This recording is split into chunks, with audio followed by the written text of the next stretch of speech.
complicit in the honoring of Professor MacEachran. In divorcing itself from the giving of these prizes, the philosophy department relinquished part of its ability to honor its students for academic excellence. Such prizes are no doubt important in maintaining student morale and showing that the faculty takes seriously student achievement in the discipline in which they teach and write.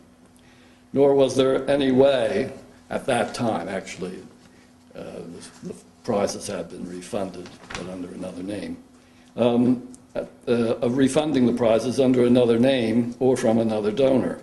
Hence, the decision to separate itself from such awards was not without significant deleterious consequences for the department's educational mission and for some of its students, and thus could not be taken lightly, but needed to be justified in a clear and compelling fashion. What sort of justification could or can now be brought forward? Awarding the prizes in MacEachran's name certainly does not imply that the department now condoned or was at the time of the abuse in any way complicit in the practices of the Eugenics Board when he chaired it. I don't think there's anyone who would seriously think that the department need publicly apologize for some role it had in the ghastly chapter in the history of the province. For in fact, it had no such role. MacEachran acted on its own at the request of the government of the province. Certainly it would not have been sufficient for the department to have simply said it was expressing, by divorcing itself from the prize, expressing moral outrage at the scandal which had been uncovered, for it could have done that in many other ways that would have not had any negative impacts on its students or its efforts to promote the study of philosophy among them.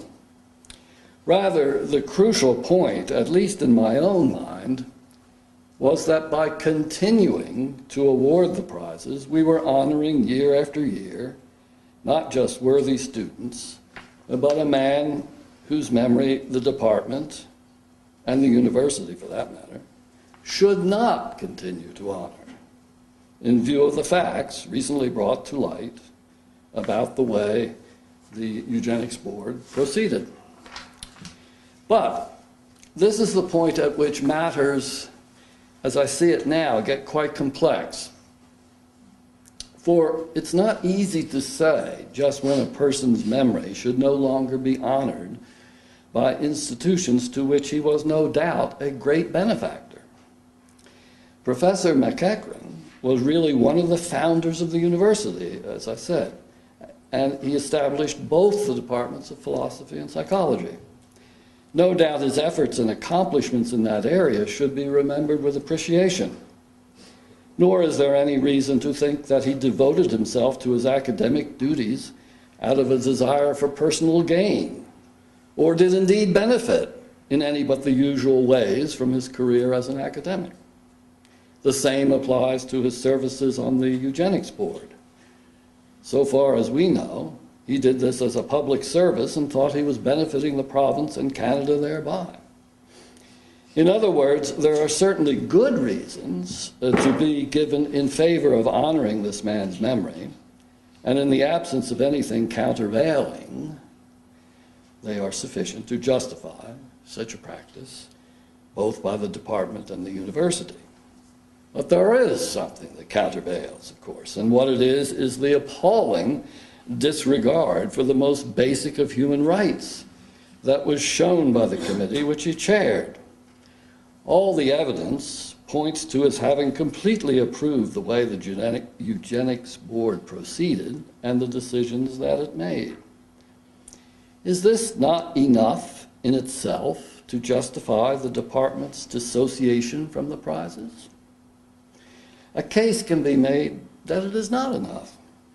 In fact, somebody might even ask, is it relevant? One honors a person's memory, it can be said, for the good that they have done. That good is not undone by their having also wreaked a lot of harm in some other area.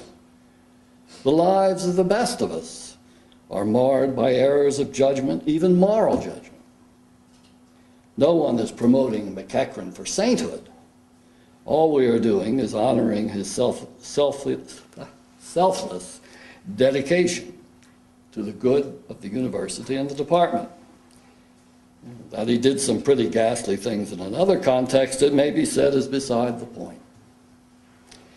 On the other hand, nothing in the announcement of the prizes indicates why anyone wants to honor Professor MacEachran's memory.